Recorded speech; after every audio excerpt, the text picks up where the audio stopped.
Bonjour, bienvenue dans le podcast Danse avec le chaos. Je suis Doc La Luna. L'Inde, mon pays d'origine, m'a appris à danser avec le chaos, à faire des obstacles de la vie, des opportunités pour grandir. Après une carrière de médecin classique, je décide de quitter la blouse blanche. Je ne me retrouve plus dans les codes de notre société patriarcale, post-colonialiste.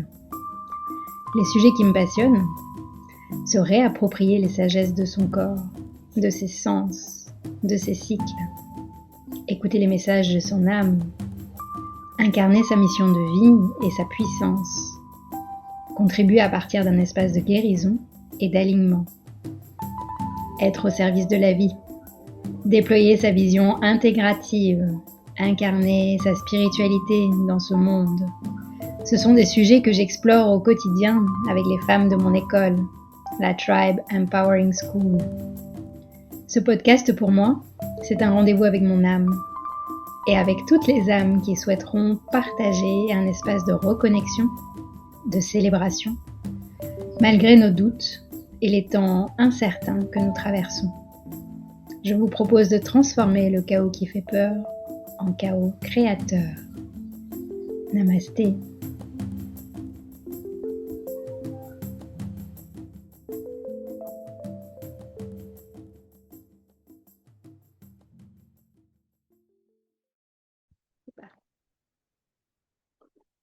Bienvenue dans ce nouvel épisode de Danse avec le chaos. Aujourd'hui, je me réjouis de vous emmener avec moi chez mon invitée qui habite de l'autre côté de l'Atlantique par rapport à chez moi. Elle est au Portugal et en plus d'être une amie de cœur, c'est une femme que j'admire beaucoup et que je connais depuis presque 10 ans maintenant. Donc voilà, je suis sûre qu'elle va vous inspirer, qu'elle va connecter avec vous et qu'elle va nous partager des astuces sur elle, comment elle danse avec le chaos. Bienvenue Yumna Tarazi. Merci Nathalie Guita Babourage. Je suis très heureuse d'être là avec toi, avec vous aujourd'hui. Merci pour cet accueil. Merci d'avoir accepté mon invitation parce que c'était pas gagné d'avance. Tu es en train de vivre une période que tu as choisie volontairement.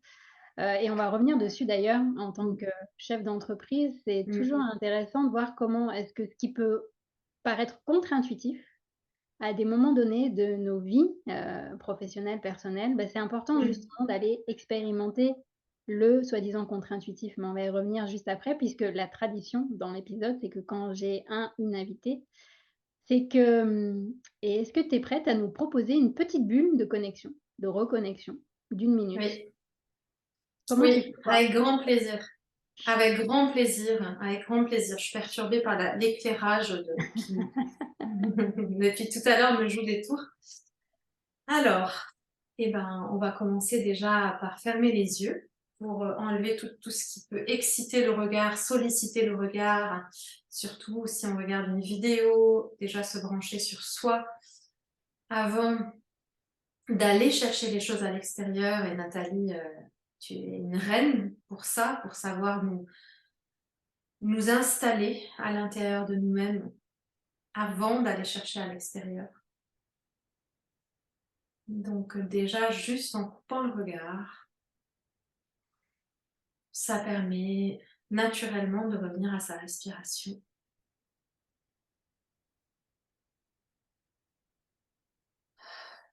Voilà, c'est important de prendre ces quelques instants de retrouvailles avec soi-même pour retrouver la disponibilité, pour accueillir et se laisser surprendre.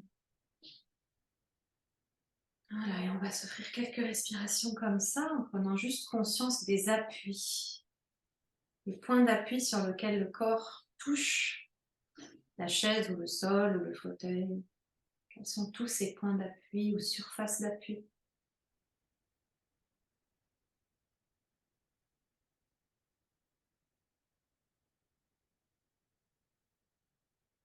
Voilà, l'idée de créer la disponibilité pour accueillir notre échange comme quelque chose qui va venir nourrir, irriguer vos propres racines, votre propre histoire, et pas juste comme étant une histoire extérieure à vous, mais comment ce qui va être partagé maintenant, eh bien, vous concerne aussi et comment vous pouvez vous en emparer, vous en nourrir, ou pas.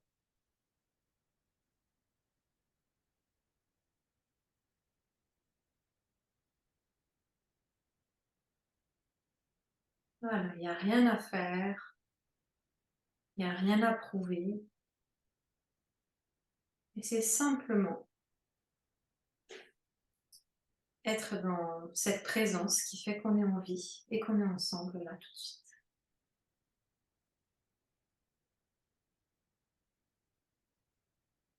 Et quand c'est le moment pour vous,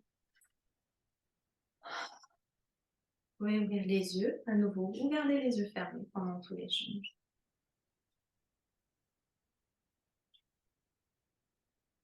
Merci, Yola. Je ne sais pas comment vous vous sentez, vous, mais j'adore ce podcast parce qu'en fait, je me laisse entraîner par la voix de mon invité et ça me met vraiment dans cette espèce d'ouverture et de curiosité pour commencer l'interview. Donc, un grand merci à toi. Grand plaisir. Et la question qui tue, comment définir Yumna Tarazi? Ouh là là. Bah, du coup, je vais te poser, qui es-tu? Quelle bonne question. Je pensais passer un an à réfléchir qui je suis. Eh bien, je vais parler de ce que je fais, de mon métier. Donc, depuis 10 ans, en fait, j'étais une femme en quête de sa place dans le monde, en quête de son plaisir dans la vie, en quête de ce qu'elle voulait faire pendant une quinzaine d'années. Et il y a 10 ans seulement, j'ai eu un déclic et j'ai fondé l'approche Ça viendrait, qui était à la fois le trait d'union entre mon background des arts appliqués. Moi, j'ai fait des arts appliqués, j'ai été graphiste dans une première partie de vie professionnelle, et le trait d'union avec les arts appliqués et les sciences humaines et ma passion de l'humain. Je voulais être actrice parce que ça me permettait de comprendre le fonctionnement des personnages et pourquoi tel personnage se comportait comme ça ou réagissait comme ça et comment agissaient les émotions à l'intérieur. Et Ça vie est vrai m'a permis vraiment de reconnecter, de réconcilier les deux et de les connecter dans une nouvelle discipline qui est de rendre visible l'invisible grâce aux vêtements. Donc l'invisible, c'est la psyché, c'est l'essence de l'être, c'est qui on est vraiment, et on va le rendre visible par des vêtements, puisque le corps est la manifestation physique et visuelle de notre psychologie. Hein. C'est comme la morphopsychologie, c'est vraiment ça. Et donc, en décodant, décryptant le langage secret du corps, eh bien, on arrive à comprendre pourquoi il a la forme qu'il a et quels sont les vêtements qui permettent de prolonger cette essence qui nous constitue, qui nous fonde. Et je suis entièrement consacrée à ce travail, Nathalie, depuis maintenant 10 ans, comme on rentre au monastère. C'est-à-dire que toute ma vie tourne autour de ça et depuis 2 ans, j'ai commencé à accompagner aussi des chefs d'entreprise qui aiment ma manière de gérer mon entreprise et de la créer et de la faire évoluer. Et donc, je suis également coach pour des entrepreneurs et, je suis formée à la Gestalt thérapie. Donc, c'est ce qui m'a donné de la puissance dans ma posture d'accompagnante, que ce soit dans Sa vie est vraie ou dans le coaching des entrepreneurs. Et, aujourd'hui, je forme aussi des gens à mon approche, donc à travers la formation professionnelle Ça vie est vraie, pour pouvoir vraiment diffuser tout ce travail partout dans le monde. Voilà. Merci pour ta présentation et pour la petite histoire. Donc, moi, je t'ai rencontrée en m'inscrivant Dans à un de tes premiers ateliers ouais. en présentiel. Oui, et qui s'appelait pas Ça vie est vraie à l'époque. Ouais. Et moi, j'étais en train de faire ma transition. Je quittais Ça. mon job salarié chez les pompiers de Paris Ouais, pour justement oser m'affirmer et c'est ça. offrir au monde ce qui était juste pour moi. Et je t'avais rencontré dans un café où tu partageais ta passion et tes ateliers. Et je me rappelle que ce qui a tilté, c'est deux choses. C'est qu'on partage ensemble cet amour pour l'humain, la compréhension de l'humain, comme tu disais, et de toutes les couches en dessous de l'humain, en fait, qui fait qu'on est Ça. chacune unique. Les couleurs Ça. aussi, c'est un autre point qu'on a en commun. Oui, Cette et les fascination, 4 éléments. ouais, les éléments, et puis Toi, tu travailles avec les 5 éléments, moi avec les 4. Ouais et ouais, je pense que ce qui m'a aussi, connectée à toi, c'est ta double culture. Le fait d'être née dans un autre pays qui, pour moi, a beaucoup de points communs avec l'Inde, le Liban Mmh. et d'avoir, choisi ou peut-être, je sais pas si tu l'as choisi, de venir t'installer en France. Hem, Oui, je l'ai choisi. mmh, C'était mon rêve de petite fille, ouais, de venir vivre, à voilà Paris donc parce que j'étais venue à Paris quand j'avais 4 ans et 5, 6 ans et pour moi, comme je connaissais la guerre au Liban, pour moi, c'était là que c'était bon de vivre pour moi. mmh, Ouais, donc c'était un choix, ouais. voilà, du coup, moi, j'ai connecté à ta femme médecine, en fait, finalement et Mmh, puis on a vécu des expériences, que ce exactement. soit moi dans tes espaces d'accompagnement, toi dans les miens, parce que tu es venue Mmh, en Inde pour la première bulle Ayurveda. Je me suis rendu compte qu'on avait énormément de langage commun et c'est ça qui me passionne aussi dans le monde dans lequel on vit, c'est qu'au-delà des étiquettes et des métiers primaires, heu, mmh, on peut se reconnecter à d'autres personnes, un peu comme si on était, une même famille d'âmes, j'ai envie de dire. Et pour moi, c'est ça. c'est l'un des cadeaux de cette période qui pourrait paraître difficile, hein, cette période chaotique, c'est que du coup, on enlève les masques, les étiquettes Mmh, et ouais, tu fais vraiment partie de ces personnes qui m'inspirent parce que pour, venir à ma deuxième question, comment est-ce que tu danses avec le chaos? Tu es en train de traverser un moment particulier, que ce soit dans ton entreprise, mais mmh, aussi à titre personnel en tant que femme et donc tu as pris la décision l'année dernière de faire une pause dans ton mmh, activité alors qu'elle est en pleine expansion. Et mmh, c'est pas évident quand on est entrepreneur et notamment dans le bien-être, dans la dimension artistique, dans l'écologie aussi. On rentre déjà quand on fait ces choix-là, en général, c'est que ce sont des choix qui partent des tripes, en fait. On fait pas ça, voilà, sur un coup de tête. On s'investit à fond. Les premières années, ça demande beaucoup d'énergie, beaucoup de discipline et à un moment donné, quand ça commence à partir, la logique voudrait qu'on continue, en fait. C'est comme ça qu'on a été la société dans laquelle on a évolué, c'est une croissance et j'aimerais savoir un peu les coulisses. Qu'est-ce qui a fait que tu t'es dit: «Non, là, maintenant, bah, l'année mmh. 2022, c'est» Ouais. Bah, j'ai écouté mes tripes, très clairement. En tout cas, le moment où j'ai décidé était très précis. C'était, donc en avril 2021, donc quand même, 9 mois? Non, 8 mois quand même, avant 8, 9 mois avant que je m'arrête.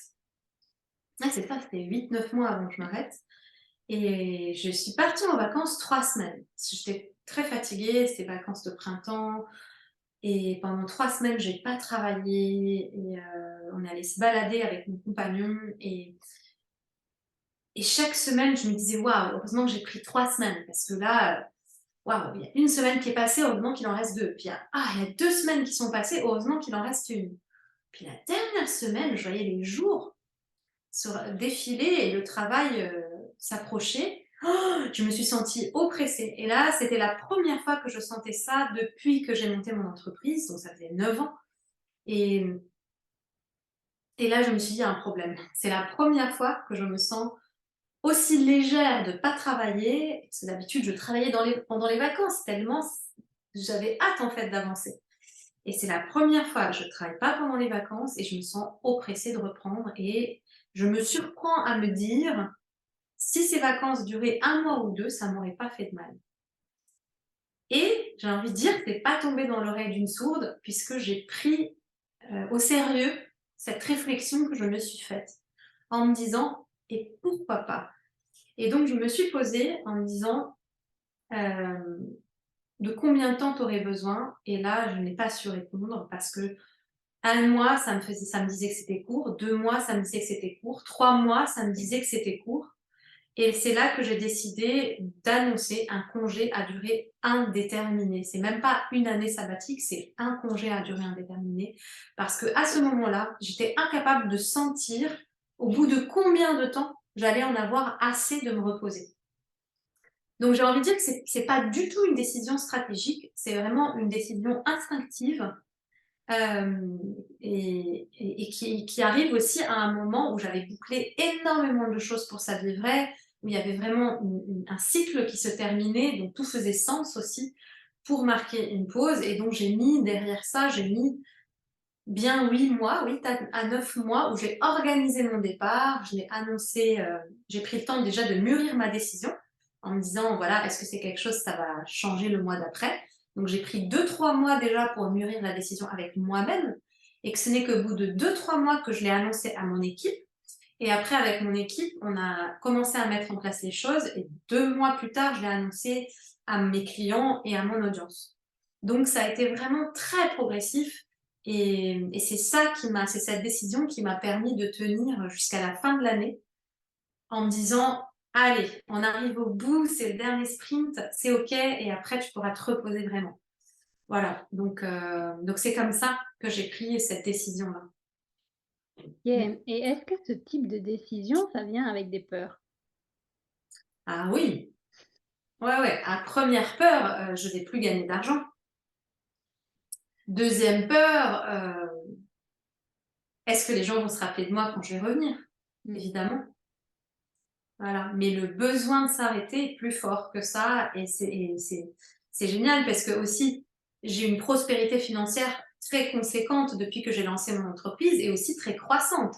C'est-à-dire que chaque année a été une croissance par rapport à l'année d'avant. Cette année 2022, c'est vraiment, on redescend en fait complètement dans le chiffre d'affaires et ça marque vraiment une césure par rapport à la croissance continue que tu citais au début, qui est dans ce principe linéaire de croissance. Et à un moment, c'était même pas intellectuel. Je me suis même pas dit, ah oui, la vie, c'est pas que de la croissance continue. À un moment, il faut faire une pause. C'était pas du tout intellectualisé. Donc, et je pense que c'est ça qui fait que tout a réussi depuis 9 mois avec cette croissance continue. Parce que quand on écoute les principes de la nature, quand on est à l'écoute des grandes lois, des grands principes de l'univers et du cosmos, et qu'on les connecte aussi à notre corps parce qu'elles sont dans notre corps en hologramme du cosmos, quand on les écoute, on n'a plus besoin en fait que les gens nous disent quoi faire. On reçoit les informations à partir du corps. Et tout ce que j'ai construit vient à partir du corps. Et cette croissance continue, c'est comme un arbre qui grandit. Et puis à un moment, cet arbre, il a décidé de faire tomber ses feuilles et de se dépouiller.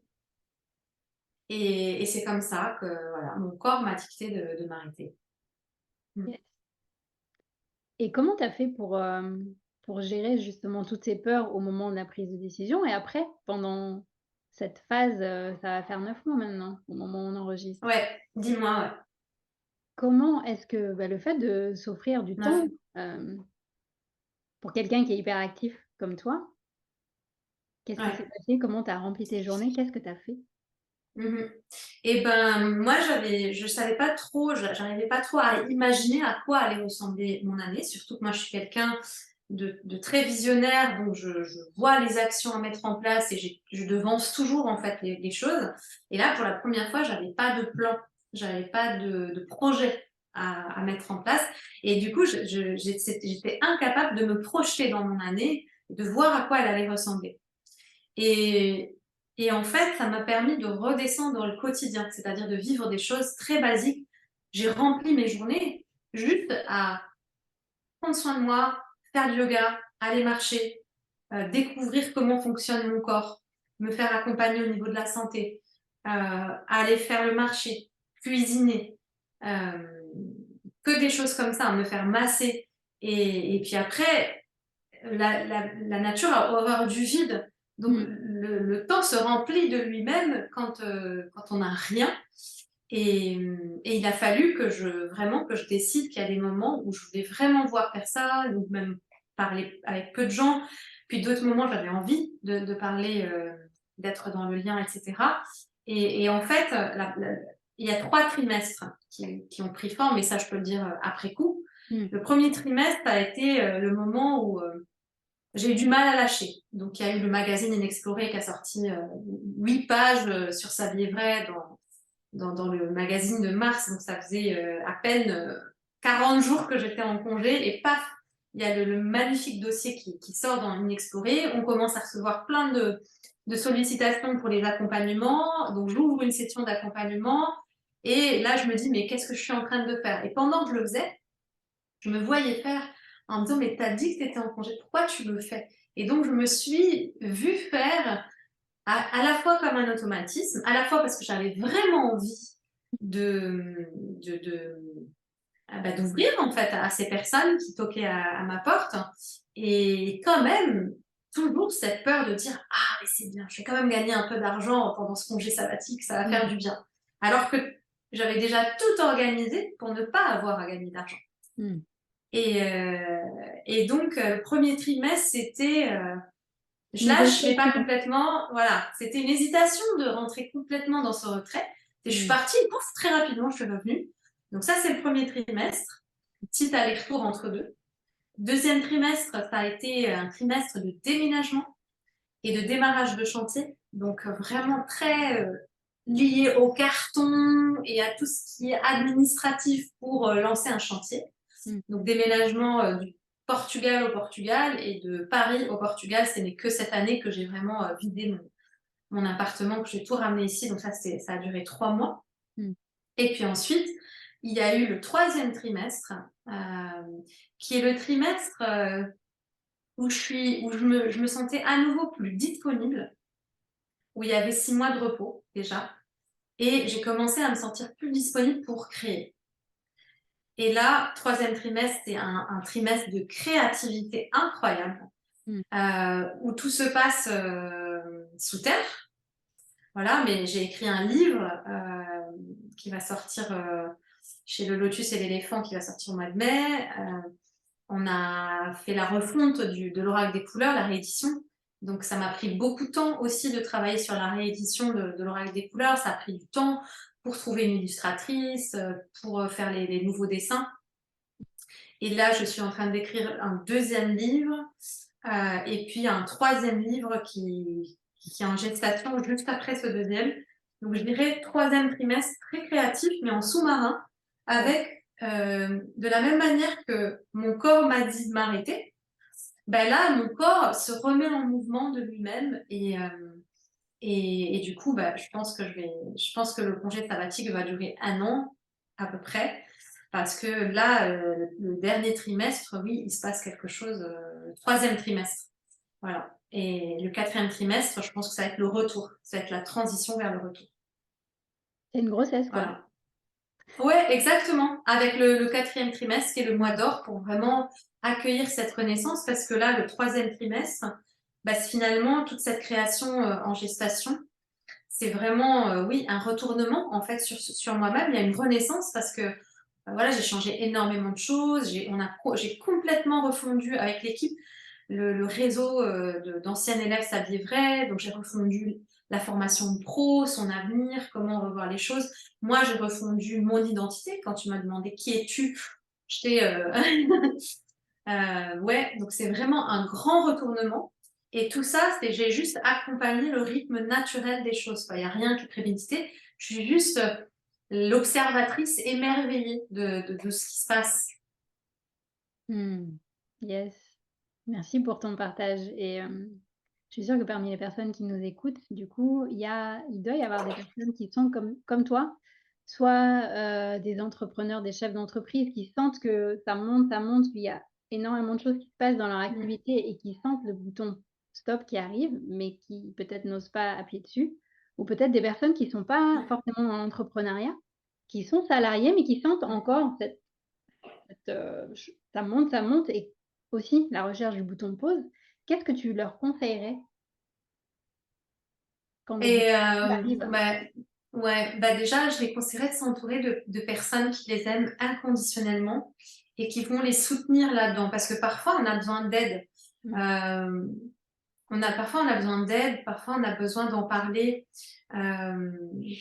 pendant un accompagnement, quelqu'un qui va de s'entourer de personnes qui vont être garantes qu'on reste fidèle à soi-même et de pas sous-estimer. Après, la décision, il n'y a que soi-même qui peut la prendre. Et par contre, je sais que une peur dont je n'ai pas parlé aussi, c'est la peur de ne plus être aimé. C'est pas juste que les gens m'oublient, c'est de ne pas être aimé. Et cette année, il y a des gens qui m'en ont voulu, en fait. Même si je l'avais annoncé, même si c'était organisé, même si c'était écrit en gros 36 000 fois, il y a des gens qui m'en ont voulu. de pas être là. Il y a des gens qui m'en ont voulu, de plus être sur les réseaux sociaux, parce que je me suis complètement déconnectée des réseaux sociaux pendant 5 mois. Justement, quand quand j'ai réalisé que en fait, j'arrivais pas à lâcher prise et que j'étais dans cet aller-retour, j'ai vu que les réseaux sociaux un peu m'accrochaient à mes vieux réflexes. Et donc, j'ai fait le choix de retirer les réseaux sociaux de mon smartphone. Et pendant 5 mois, j'étais entièrement déconnectée des réseaux sociaux.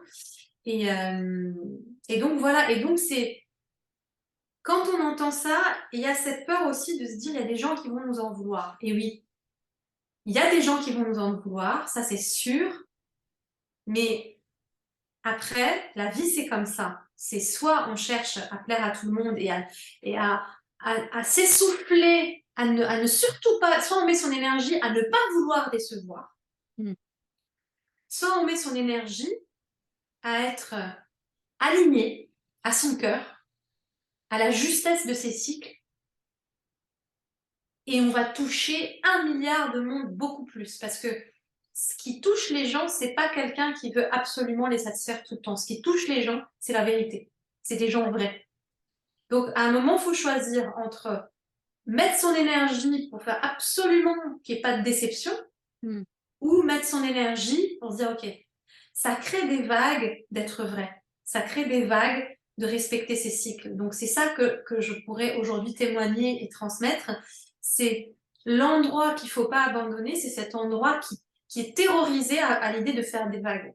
Et donc, ce serait de peut-être apaiser cette partie de soi qui a peur de faire des vagues, de dire, maintenant, c'est le moment, tu as l'occasion de choisir entre être toi-même ou mettre ton énergie à retenir les vagues. Yes, merci pour ton partage. Ben, tu vois, on arrive déjà à la fin de notre Ah, épisode. ça passe vite. Ça me fait des frissons et je me dis, en t'écoutant, comme ça, on arrive, comme tu as parlé de ces 3 trimestres et le quatrième Mm. qui arrive, Ouais. moi je sens vraiment que tu as vécu ce moment-là comme une convalescence. Ouais, c'est intéressant ce que tu dis.